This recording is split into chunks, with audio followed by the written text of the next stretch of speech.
right, we are live. I'd like to welcome everyone to the June 5th, 2023 meeting of the Delaware County Board of Commissioners. Would you please rise and join me in the pledge?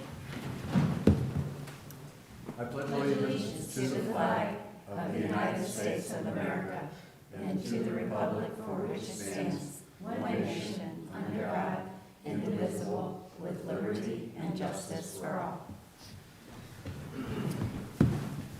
All right, well, thank everybody. I'm Jeff Benton, the president of the board this year. To my right is fellow Commissioner Barb Lewis. Commissioner Merrill is not with us today.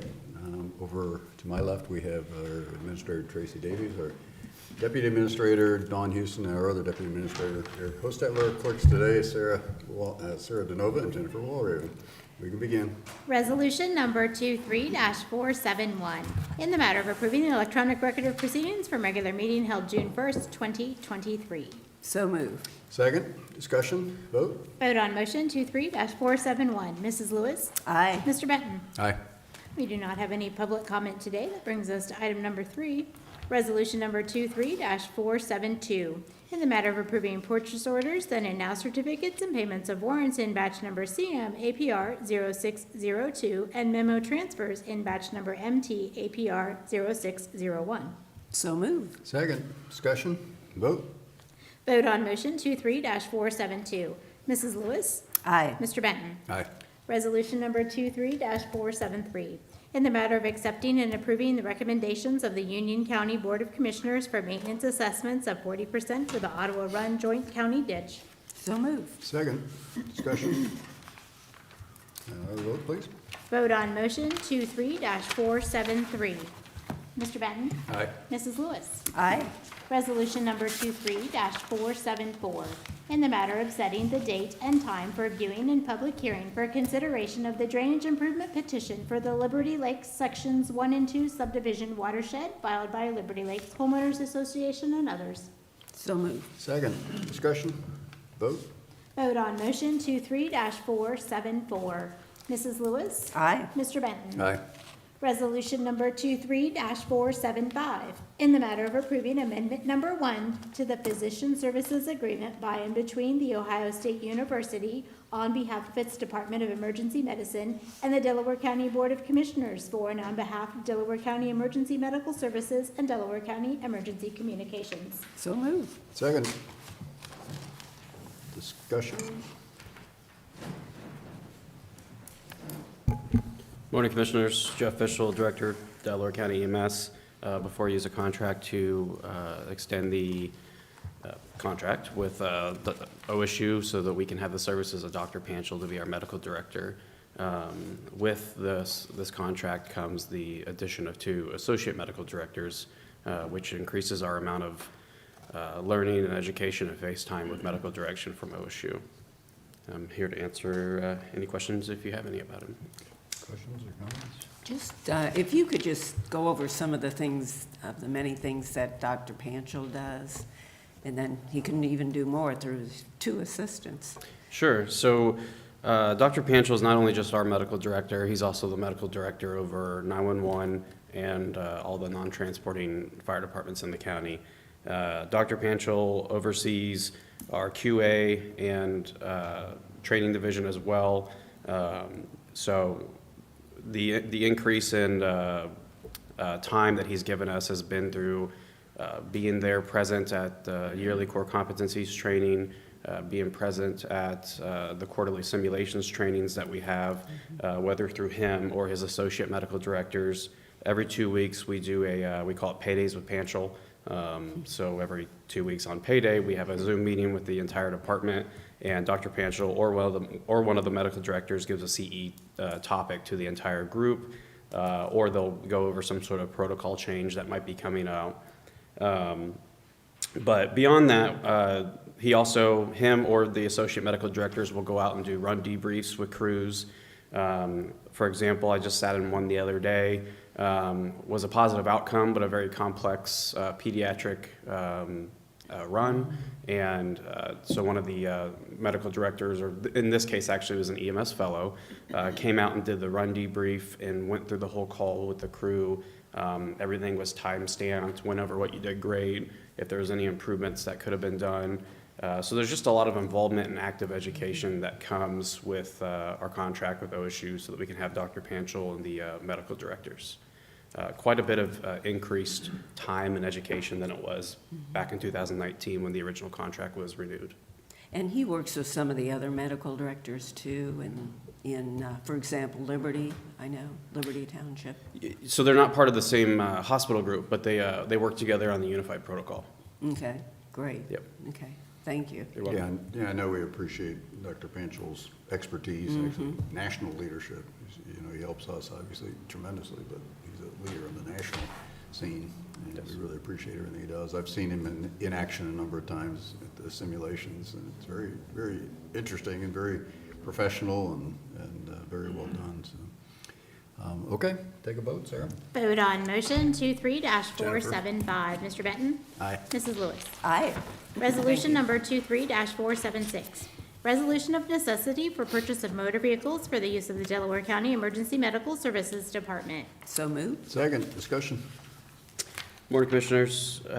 In front of you is a resolution to purchase 2 ambulances from Demir's Ambulance Company. These 2 ambulances will replace 2 of our frontline ambulances. We're expecting a 2025 delivery.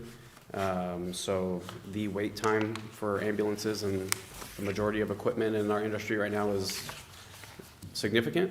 But given that we are able to march out our mileages per year, we're able to look into the future and be able to tell which ambulance will need to be replaced in 2025, which allows us to order it now and replace that ambulance then. Those ambulances will then go into what's called our reserve fleet, and the older ambulances in our reserve fleet will either be traded in or sold. Okay, so 2 years to 2 get the years. units delivered. The ambulances that we're getting this year, we ordered in 2020. Or, yes, I believe it was the end of 2020. Wow. Okay, vote. Vote on motion 23-476. Mrs. Lewis? Aye. Mr. Benton? Aye.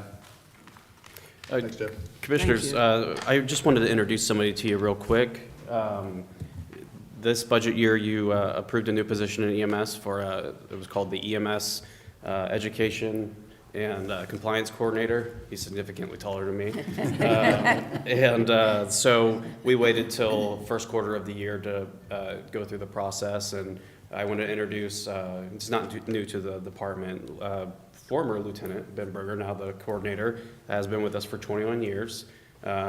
He has been instrumental in CAS, and the reason why we got the last rating of 0 deficiencies would be because of Ben Berger. But he's overseen a lot of projects within the department, like the new FTO program and the new onboarding program that we'll be doing.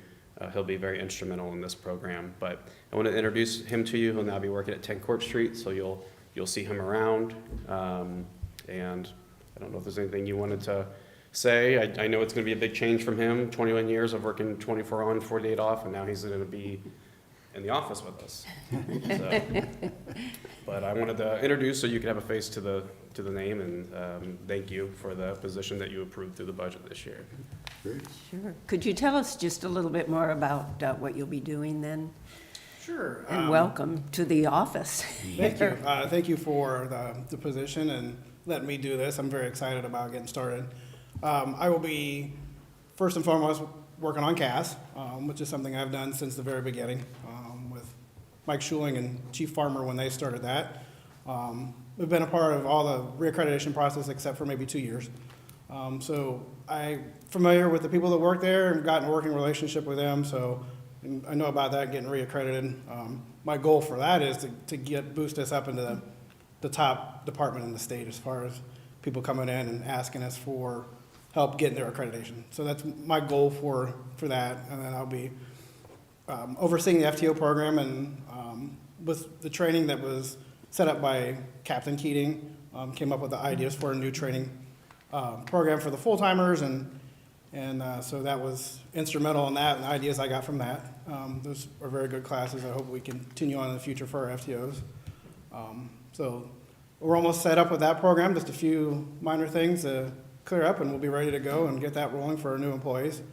We'll be doing working with the non-transport fire departments on protocol training with Dr. Panchel and setting that up with our SCE trainers.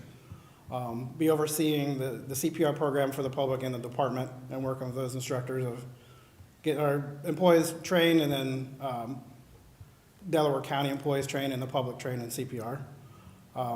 Helping Captain Keating and Captain Gano with their positions and doing training and helping with CQI and helping with other administrative roles that are needed.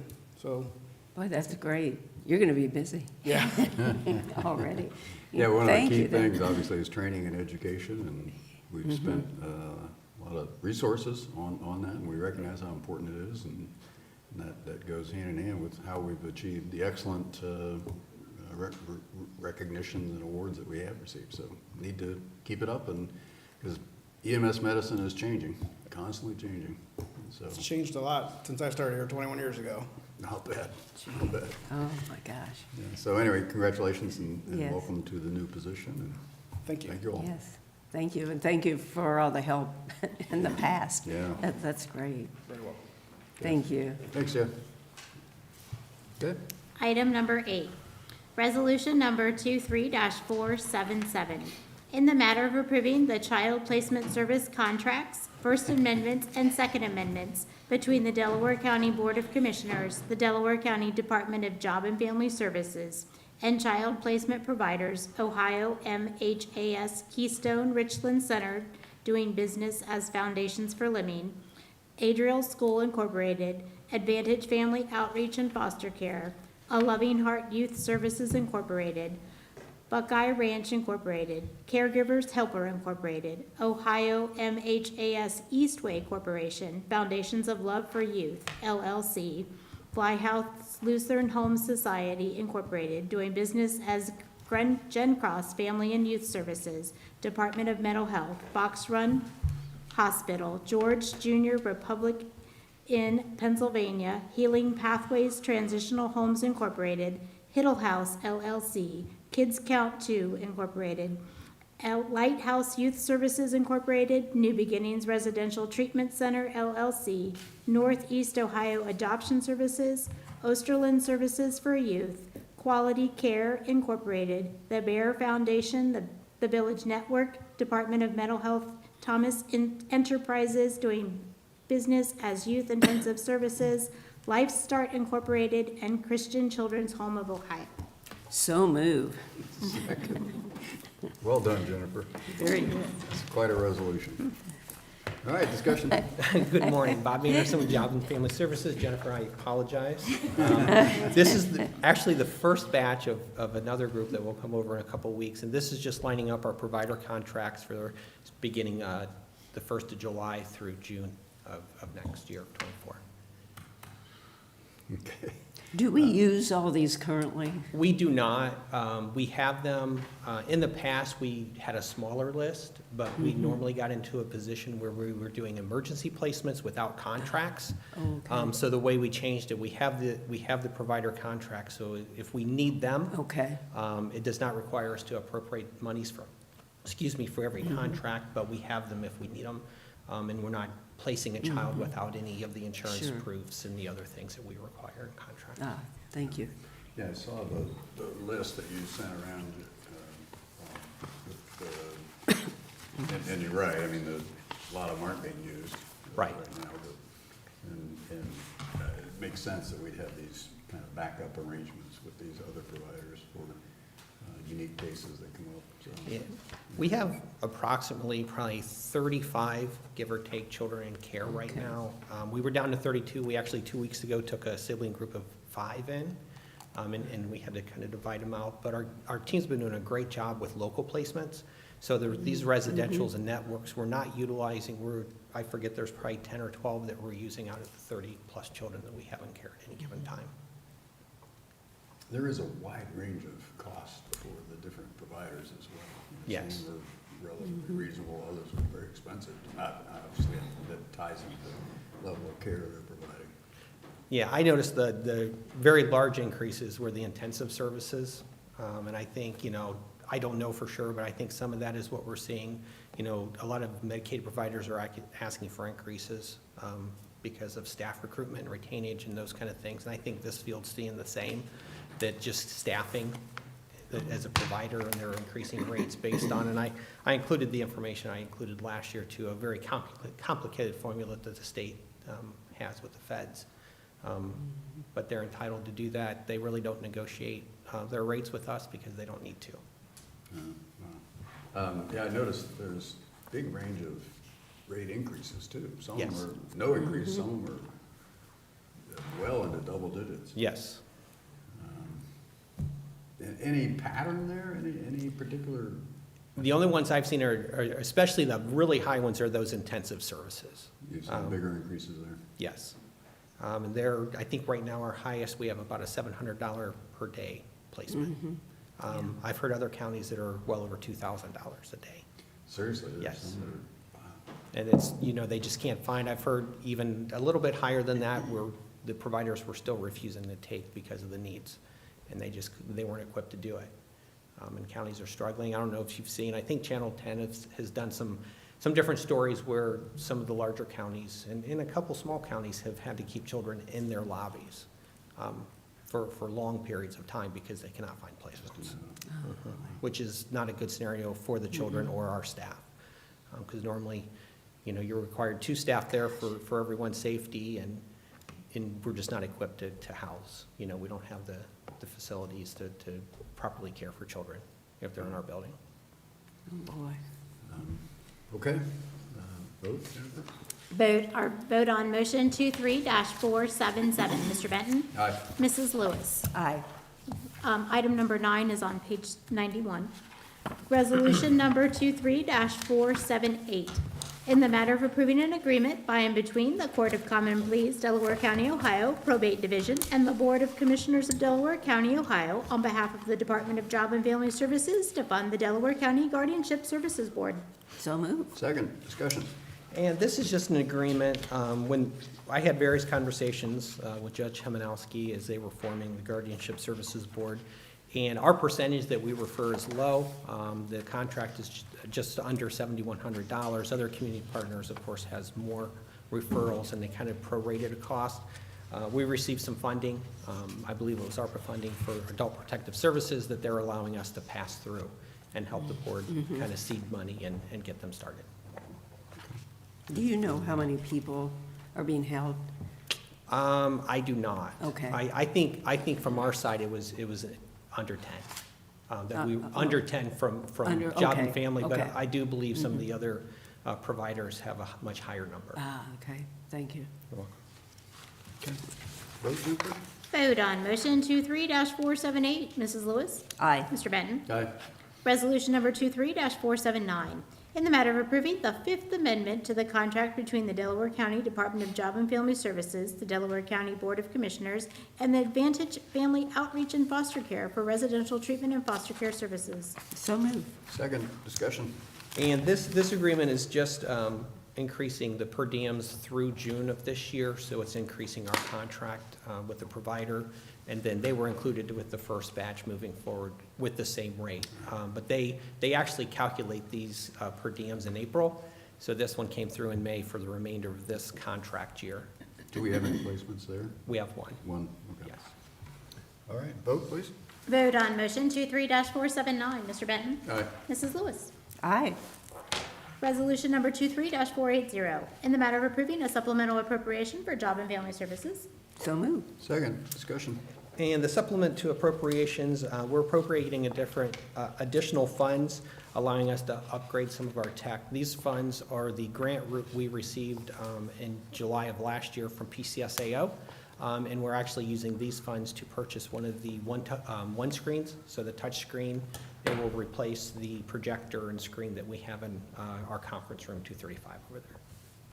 Okay. All right, vote, please. Vote on motion 23-480. Mrs. Lewis? Aye. Mr. Benton? Aye. Thank you. Thank you. Thanks, Ben. Resolution number 23-481. In the matter of approving amendment number 1 to the owner's agreement for Berlin Farm Section 2. So moved. Second, discussion. Yes, good morning, Commissioners. Lee Bodnar with the Engineers Office.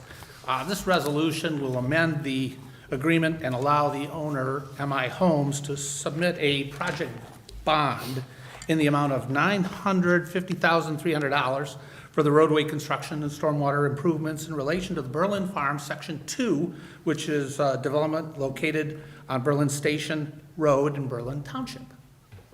And we would recommend your approval. All right. Vote, please. Vote on motion 23-481. Mrs. Lewis? Aye. Mr. Benton? Aye. Resolution number 23-482, in the matter of awarding a bid and approving a contract between the Delaware County Commissioners and the Shelley and Company for the project known as Del CR 605-0.00, shoulder paving and safety improvements. So moved. Second, discussion.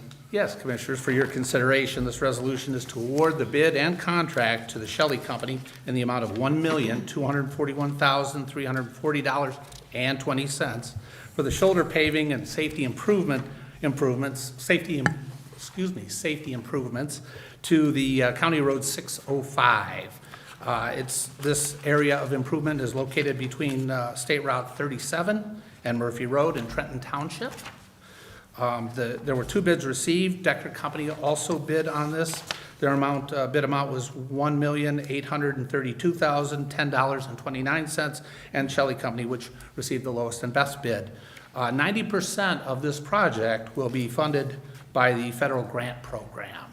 So we'll be receiving monies for that, and this project is scheduled for construction this summer. So we would recommend your approval. Okay, very helpful. Questions? Right, vote, please. Vote on motion 23-482. Mrs. Lewis? Aye. Mr. Benton? Aye. Thank you, Commissioners. Thank you, Lee. Resolution number 23-483, in the matter of approving a permit for the use of Delaware County facilities. So moved. Second, discussion. Good morning, Commissioners. Jane Hawes, Director of Communications. We have before you, actually, it's 2 permits. One is for the use of the Willis Conference Room by the Delaware Area Chambers Leadership Delaware Program in September of this year. Then in February of next year, though we're still putting a system in place to reserve it, the Bixby Conference Room, they'd like to use it for the second program that they run out there. And John Melvin has confirmed that we'll be able to do that. So we recommend your approval. It'll be ready. Yeah, it's good to know. Good to hear. Vote, please. Vote on motion 23-483. Mr. Benton? Aye. Mrs. Lewis? Aye. Thank you. Thank Thanks, you, Jane. Jane. I believe item 15 is not ready for today, so we will see that at a future session. But we do have an item for other business. Resolution number 23-484. In the matter of approving the Delaware County Board of Commissioners' letter of support for the Ohio Persistent Cyber Improvement Program for local governments and critical infrastructure. So moved. Second, discussion. Good morning, Commissioners. Tracy Davies, County Administrator. The Governor's office reached out to CCAO requesting letters of support from all 88 counties regarding the state and local cybersecurity grant program. And that is the draft letter before you.